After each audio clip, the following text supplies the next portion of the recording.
Hello guys, നമ്മുടെ കാമി ചേച്ചിയുടെ കാമുകനും കൂടെ ഇരുന്നു കൊണ്ട് ഒരു വീഡിയോ ചെയ്തിട്ടുണ്ടായിരുന്നു. നിങ്ങൾ മുമ്പ് കണ്ടിട്ടുണ്ടോ ഇല്ലെന്ന് അറിയത്തില്ല. ഞാൻ ഇവിടെ റിപ്പീറ്റ് ചെയ്യുന്നുണ്ട്, കാരണം അവർ പ്രശ്നത്തിലാണെന്നും അവർക്ക് ഒരുപാട് കേസുകൾ വരുന്നുണ്ടെന്നും അവർ നിരന്തരമായി പോലീസ് സ്റ്റേഷനിലും കോടതികളിലും കയറി ഇറങ്ങേണ്ടതായ ആവശ്യകത ഉള്ളത് കൊണ്ടും അവർക്ക് ഇത്തിരി ഫണ്ട് വേണം. നിങ്ങൾ 100 രൂപ ചലഞ്ച് നടത്തണമെന്ന് പറഞ്ഞു. അങ്ങനെ 100 രൂപ ചലഞ്ച് നടത്തുന്നതിന് വേണ്ടിയിട്ട് ഒരു ചെറിയ ഗ്രൂപ്പൊക്കെ ഉണ്ടാക്കിയിട്ടുണ്ടായിരുന്നു. ഇപ്പം ഞാൻ വന്നൊരു അപ്ഡേഷൻ തരാൻ വേണ്ടിയിട്ടാണ്. അപ്ഡേഷൻ ആണോ എന്നൊക്കെ ചോദിച്ചാൽ അങ്ങനെയല്ല. നമ്മുടെ ചാണകസംഖ്യയായ VK ബൈജുവിനെ പോലീസ് പിടിച്ചു എന്ന ഒരു ന്യൂസ് കിട്ടിയത് ഞാൻ വിശ്വസിച്ചില്ല. കാരണം എങ്ങും അതൊരു റിപ്പോർട്ടായിട്ട് കൊടുത്തില്ല. പിന്നെ ഞാൻ ഓർത്തവ ഇന്ത്യൻ പ്രധാനമന്ത്രിയൊന്നും അല്ലല്ലോ റിപ്പോർട്ട് കൊടുക്കാനെ കൊണ്ട്. ശരിക്കും അന്വേഷിച്ചപ്പം പുള്ളിയെ പിടിച്ചു എന്ന് മാത്രമല്ല റിമാൻഡിലും ഇട്ടിട്ടുണ്ട്. അപ്പം VK എണ്ണ റിമാൻഡിലായിട്ടുണ്ട്. അക്കാര്യം നമ്മളൊന്ന് പറയാൻ വന്നതാണ്. വാർത്ത വായിക്കാം. തിരുവനന്തപുരം മേയർ ആര്യ രാജേന്ദ്രനെ അപമാനിച്ച ചാണക്യ ന്യൂസ് TV എന്ന ഓൺലൈൻ ചാനൽ ഉടമ അറസ്റ്റിൽ. ആര്യ രാജേന്ദ്രന്റെ പരാതിയിൽ നിലമ്പൂർ സ്വദേശി VK ബൈജു ആണ് അറസ്റ്റിലായത്. സമൂഹ മാധ്യമത്തിലൂടെ സ്ത്രീത്വത്തെ അപമാനിക്കും വിധം പരാമർശം നടത്തിയതിന് Thiruvananthapuram cyber crime police arrest ചെയ്ത ഇയാളെ കോടതി റിമാൻഡ് ചെയ്തു. ചാണക്യ ന്യൂസ് TV എന്ന പേരിൽ യൂട്യൂബ് ചാനലും ഫേസ്ബുക്ക് പേജും ഇയാൾ നടത്തുന്നുണ്ട്. തന്റെ ചാനലിലൂടെ നിരന്തരമായി സ്ത്രീകളെ അപമാനിക്കുന്ന രീതിയിൽ പോസ്റ്റുകൾ പ്രചരിപ്പിച്ചിരുന്നതാണ് ഇയാളുടെ രീതി. അമരമ്പലം, പെരിന്തൽമണ്ണ, മഞ്ചേരി തുടങ്ങിയ പോലീസ് സ്റ്റേഷനുകളിൽ ബൈജുവിനെതിരെ സമാനമായ നിരവധി കേസുകൾ നിലവിലുണ്ട്. അതായത് ഇവനെതിരെ നമ്മൾ കൊണ്ട് പെറ്റീഷൻ കൊടുത്ത് അവർ വാങ്ങിച്ചങ്ങ് വെക്കും, ഓക്കെ ഞങ്ങൾ നോക്കിക്കോളാന്ന് പറയും. ഇങ്ങനെ കുറേ വായ്ത്താളം അടിക്കുന്ന കുറേ അവന്മാരുണ്ട്. സ്ത്രീകളെ ഇരുന്ന് കൊണ്ട് വെല്ലുവിളിക്കുകയും തെറി വിളിക്കുകയും മോശം പറയുകയും ചെയ്യുന്ന വാനരന്മാരെ ഇതുപോലെ പിടിച്ച് അകത്താക്കുക മാത്രമല്ല അവന്മാരെ റിമാൻഡും ചെയ്യണം.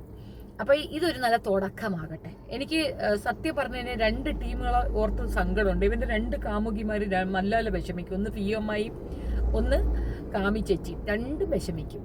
പിന്നെ ബോട്ടിന് പിന്നെ സെപ്പറേറ്റ് ഒരു സെക്ഷൻ ഉള്ളതുകൊണ്ട് കുഴപ്പമില്ല. 1 പോയാൽ 9 എന്നാണ് അവളുടെ കണക്ക്. കാമി ചേച്ചിയുടെ അരിയോ ഏകദേശം അതൊക്കെ തന്നെ. അതുകൊണ്ട് അവർ തൽക്കാലം വേറെന്തെങ്കിലും ശാന്തി കണ്ടെത്തും. സ്വാഹ. കോടതിയിൽ നിന്നും കൊണ്ടുപോയിട്ട് കാര്യമില്ല. 100 രൂപ ചലഞ്ച് ചെയ്ത് പൈസ ഉണ്ടാക്കിയിട്ടൊന്നും കാര്യമില്ല. Remand is remand. സത്യത്തിൽ കാമിത ഇവനോട് കാണിക്കുന്നത് ഭയങ്കര മോശമായ ഒരു കാര്യമാണ്. ഒന്ന് ഓർത്ത് നോക്കിക്കാണ്. ഇവർ 2 പേരുടെ ഒന്നിച്ചിരുന്ന് നുള്ളിപ്പിരിക്കുന്നു. പിരിച്ച കാശ് ലവള് പുട്ടടിക്കുന്നു. ലവൻ അതിനകത്ത് പോയി കിടന്ന് ഉണ്ട തിന്നുന്നു. ഏത് നിങ്ങൾക്ക് എന്തൊരു മനസ്സിലായി? ലവൻ പിരിക്കുന്നു, ലവളും പിരിക്കുന്നു, 2ഉം കൂടെ ചേർന്ന് പിരിക്കുന്നു. പുട്ടടിക്കുന്നത് ലവളും, ലവൻ കിടക്കണ ജയിലും. എന്നാലും എൻ്റെ VK അണ്ണ, നിങ്ങൾ എന്തെന്നാണ് ഈ പരിപാടികളൊക്കെ? ഇങ്ങനെയൊക്കെ ഒപ്പിക്കാമോ? നിങ്ങൾ നാട്ടിലുള്ള പെണ്ണുങ്ങളെയൊക്കെ എടുത്ത് വെച്ച് പറയുന്ന അമരാവതം പറയുന്നത് പോലെയാണാടാ കൊച്ചിറുക. പിന്നെ മേയരൊക്കെ കയറി ചോണ്ടിയെ നടക്കുവോ? ഏതായാലും ഒരു ഹണി റോസ് വന്നതോടുകൂടി വേറൊരു ദുഷ്ടന്റെ ദ്വയാർത്ഥം ഒന്നും അടങ്ങിയിട്ടുണ്ട്. ഇപ്പോ തെറിവിളി ഇത് കണ്ടിട്ട് ആളുകൾ ആരും ഇതിനടുത്ത് റിയാക്ട് ചെയ്യാന്ന് പറയുമ്പോൾ പോലീസ് അധികാരികളിലും അത്യാവശ്യം വീട്ടിൽ പെണ്ണുങ്ങളുള്ള ആൾക്കാർ തന്നെയല്ലേ ഉണ്ടാവുക. നമ്മളൊക്കെ കൊണ്ടൊരു പെറ്റീഷൻ കൊടുത്ത ഒരു പുജ്ഞമാണ് അവർക്ക്. അതിപ്പോ അവർ അങ്ങനെയല്ല, അത് കുഴപ്പമില്ല, അത് സോഷ്യൽ മീഡിയയിലെ അഭിപ്രായ സ്വാതന്ത്ര്യമല്ലേ, കുഴപ്പമില്ല എന്ന് പറയും. പക്ഷേ കൊടുക്കേണ്ട പെണ്ണുങ്ങൾ കൊടുത്തപ്പോൾ അവർക്കൊക്കെ അഭിമാനം ഉണ്ടല്ലേ, ബാക്കിയുള്ളവർക്കൊന്നും അഭിമാനമില്ല. അതൊരു വേറൊരു വിഷയമായതുകൊണ്ട് കുഴപ്പമില്ല. എന്നാലും ഒരു പരിധിയിലൊക്കെ അല്ല. ഈ ആര്യ രാജേന്ദ്രൻ എന്ന് പറയുമ്പം സുഡാപ്പിയായിട്ട് വരുവേനു ഇല്ലല്ലോ. ഓള് ഹിന്ദുമത വിശ്വാസിയല്ലേ? വിശ്വാസിയാണോ അല്ലെന്ന് എനിക്കറിയത്തില്ല, പക്ഷെ ഹിന്ദു മതത്തിലുള്ളതാണ്. അവള് എങ്ങനെ ഇവന് കൊടുക്കുക? ലിങ്ക് അങ്ങോട്ട് ആര്യയുടെ ഹസ്ബൻഡിനെ മുസ്ലിം, ഇവനെ മുസ്ലിംസുമായിട്ടല്ലേ പ്രശ്നമുള്ളത്? നിലമ്പൂരിലുള്ള മനുഷ്യർക്ക് അപമാനകരമായ രീതിയിൽ പ്രവർത്തനങ്ങൾ നടത്തിക്കൊണ്ടിരുന്ന ഒരു വായ്ത്താളമടിക്കുന്ന ഒരു കോമരത്തിനെ പോലീസ് പിടിച്ച് അകത്താക്കിയിട്ടുണ്ട്. ഈ ന്യൂസ് ഒന്നും മാധ്യമങ്ങളിലൊന്നും വരത്തില്ല. അതിന്റെ കാരണം ഇവൻ പ്രധാനമന്ത്രിയൊന്നും അല്ല, അതുകൊണ്ട് തന്നെ. എന്നാലും അത്യാവശ്യം നിങ്ങൾക്കൊരു ഇൻഫർമേഷൻ പാസ് ചെയ്യണമെന്ന് തോന്നിയത് കൊണ്ട് മാത്രം ഞാൻ ഈ ന്യൂസ് എടുത്ത് ചെയ്തു എന്നേ ഉള്ളൂ. എല്ലാവരും ഒരു 100 രൂപ ചലഞ്ചിന് തയ്യാറായിക്കൊള്ളൂ. അത്യാവശ്യം 100 രൂപ ചലഞ്ച് നമ്മൾ ചെയ്ത് നമ്മൾക്ക് അവരെ സഹായിക്കണം. വേണം അങ്ങനെയൊക്കെ സഹായിക്കണം. ഒറ്റപ്പെട്ടു പോയ 2 പേരാണ് കാമിയും ബൈജുവും. അവർ വേണ്ടി സമൂഹത്തിന് വേണ്ടിയിട്ടുള്ള കാര്യങ്ങളാണ് അവൻ ചെയ്യുന്നത്.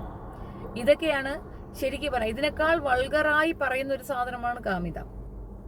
എന്തും ഏതും പോക്കർത്തരങ്ങൾ, കള്ളത്തരങ്ങൾ പടച്ചു വിടാം എന്ന് വിചാരിക്കുന്നവർക്കൊക്കെ ഇത് നല്ല ഒരു മെസ്സേജാണ് കൊടുക്കുന്നത്. വെറും കേസ് വരും, പോയി ജാമ്യം എടുത്തിട്ട് വന്നിരുന്നിട്ട് വീണ്ടും കുരയ്ക്കാമെന്ന് വിചാരിക്കുന്നവന്മാർക്ക് ഇതുപോലെ റിമാൻഡിലിട്ട് 2 തട്ടും കൂടെ കൊടുക്കുമ്പോൾ പൂർണ്ണമായി തൃപ്തിയായി. ഇനിയിപ്പോൾ കുറച്ച് ദിവസം കഴിഞ്ഞിട്ട് ഇറങ്ങി വരും, വീണ്ടും വായ്ത്താളടിക്കും, വീണ്ടും അകത്ത് പോകും. നമുക്കൊരു കേസ് വന്നു കഴിഞ്ഞാൽ ഇതേപോലെ സമാനമായ കേസ് വന്നു കഴിഞ്ഞാൽ കോടതി അതിൻ്റെതായ രീതിയിൽ നിബന്ധനകളിലാണ് ജാമ്യം കൊടുക്കുന്നത്. ഇവൻ അങ്ങനെ നിബന്ധനകളിൽ കൂടെ ജാമ്യം കിട്ടിയതാണ്. വീണ്ടും റിപ്പീറ്റഡ്ലി ആ ക്രൈം ചെയ്തു കഴിഞ്ഞാൽ ജാമ്യം നിഷേധിക്കാനുള്ള വകുപ്പ് കോടതിക്കുണ്ട്. അതാണ് PC-യുടെ കാര്യത്തിൽ നടന്നത്. PC ഏത് നേരം ഇരുന്നു കൊണ്ട് ഒരു പ്രത്യേക മതവിഭാഗത്തിനെ അങ്ങ് തെറി പറച്ചിൽ തന്നെ. അവർ കേസ് കൊടുക്കും, പോലീസ് വിളിക്കും, അവിടെ കോംപ്രമൈസ് ആക്കാൻ നോക്കി ഇവർ സമ്മതിക്കത്തില്ല. കോടതിയിലേക്ക് കേസ് പോകും. കോടതി ചെല്ലുമ്പോൾ അവിടെ എനിക്ക് അബദ്ധം പറ്റിയാണെന്ന് പറയും. അങ്ങനെ അബദ്ധങ്ങളുടെ നീണ്ട നിര നടത്തി എന്ന് മനസ്സിലാക്കിയപ്പം പോലീസ് തന്നെ ഒരു കോടതി തന്നെ ഒരു തീരുമാനത്തിലെത്തി ഒരു അബദ്ധത്തിന് ഒരു പണിഷ്മെന്റ് അങ്ങോട്ട് കൊടുക്കാമെന്ന്. പക്ഷേ ICUയിൽ പിടിച്ച് ജയിലിലിടുന്നത് ആദ്യമായിട്ട് കാണാം. ആദ്യമല്ല, ബാലകൃഷ്ണന് മുമ്പ് ഇങ്ങനെയൊക്കെ തന്നെ ചെയ്തിട്ടുണ്ട്. സോ എനിവേ, എന്തായാലും നിയമവ്യവസ്ഥയിലുള്ള മനുഷ്യരുടെ ഒരു ഇതങ്ങ് മാറിപ്പോകുന്നുണ്ടായിരുന്നു, വിശ്വാസം മാറിപ്പോകുന്ന ഒരു രീതി ഉണ്ടായിരുന്നു. അതിനൊരു സമാധാനമായിട്ടുണ്ട്. ഇങ്ങനെയുള്ളവന്മാരെ പണിഷ് ചെയ്യാൻ നിയമം ഇവിടെ പര്യാപ്തമാണ്, അല്ലെങ്കിൽ അവരതിന് തയ്യാറാകുന്നു എന്നുള്ളത് ചെറിയ വിഷയമൊന്നും അല്ലല്ലോ. നിങ്ങളുടെ കമന്റിൽ നിങ്ങളുടെ അഭിപ്രായം കമന്റിൽ രേഖപ്പെടുത്തുക. നിങ്ങളുടെ അഭിപ്രായം ആണ് ഇമ്പോർട്ടൻറ്റ്. തീർച്ചയായിട്ടും നിങ്ങൾ കമന്റ് ഇടുക. അതിനകത്തൂടെ നിങ്ങളുടെ അഭിപ്രായങ്ങൾ വരട്ടെ, പോരട്ടെ. ഈ വിശേഷം റിപ്പോർട്ട് ചെയ്യാതിരുന്നതിന് ഞാൻ എൻ്റെ പ്രതിഷേധം ഇവിടെ രേഖപ്പെടുത്തുകയാണ്. ഒരു കാരണവശാലും അംഗീകരിക്കാൻ പറ്റാത്ത തരത്തിലുള്ള ഒരു വൃത്തികെട്ട രീതിയിലുള്ള ടേമാണ്. ഇത്രയും വലിയ മാന്യ വ്യക്തിയായ, അത്രയും സ്ത്രീകളെ അവഹേളിച്ച ഈ വൃത്തികെട്ടവർ റിമാൻഡിൽ പോയിട്ട് നിങ്ങളത് പബ്ലിഷ് ചെയ്യുന്നില്ല. ഒരു മീഡിയയിലും ഇത് വന്നിട്ടില്ല എന്ന് പറയുന്നത് വളരെ വളരെ പരിതാപകരമായ ഒരു അവസ്ഥയിൽ കൂടെ നമ്മുടെ നാട് സഞ്ചരിക്കുകയാണ് ഗൈസ്. ഇത്രയും ജനങ്ങൾക്ക് പ്രിയപ്പെട്ടവനായ അത്രയും നല്ല ഒരു മനുഷ്യനെ റിമാൻഡ് ചെയ്തിട്ട് ആ ഇൻഫർമേഷൻ പുറം ലോകത്തേക്ക് എത്തിച്ചു കൊടുക്കാതിരിക്കുന്നത് അതൊരു തെറ്റായ നടപടിയാണ്. അതിലും ഞാൻ എൻ്റെ അപലപനീയങ്ങൾ ഇവിടെ രേഖപ്പെടുത്തുന്നു. വീഡിയോ ഇഷ്ടപ്പെടുകയാണെങ്കിൽ ലൈക്ക് ചെയ്യുക, ഷെയർ ചെയ്യുക ആൻഡ് സബ്സ്ക്രൈബ് മൈ ചാനൽ. എല്ലാവരും VK ബൈജുവിന് വേണ്ടി പ്രാർത്ഥിക്കണം. നിരന്തരമായി ജയിലിൽ തന്നെ കിടക്കാൻ വേണ്ടി നമ്മൾ നേർച്ചകൾ നേരണം. വേണമെങ്കിൽ നമുക്കൊരു എന്താ പറയണ, ഇത് കിടന്നുരുളുന്ന ഒരു പ്രാർത്ഥന ഉണ്ടല്ലോ, അതങ്ങോട്ട് നേരാം വേണ്ടി. എന്നിട്ട് നമുക്ക് കാമിതയെ കൊണ്ട് അത് നടത്തിക്കാം. അവിടെ കെട്ടം കുറച്ച് ദിവസം കിടയിടാം, എന്നിട്ട് ഇറങ്ങി വന്നിട്ട് പെണ്ണുങ്ങളെ തെറി വിളിക്കും. സ്ത്രീകൾക്ക് ഇന്ത്യയിലുള്ള പ്രിവിലേജ് എന്താണെന്ന് അറിയാതെ സ്ത്രീകളെ തെറി വിളിക്കുന്ന ഓരോ യൂട്യൂബേഴ്സിനും ചെകിട്ടുപൊട്ടൊക്കെയുള്ള അടിയാണ് ഈ ഒരു ഇൻഫോർമേഷൻ. ഇതങ്ങോട്ട് പാസ് ചെയ്തെന്നേ ഉള്ളൂ.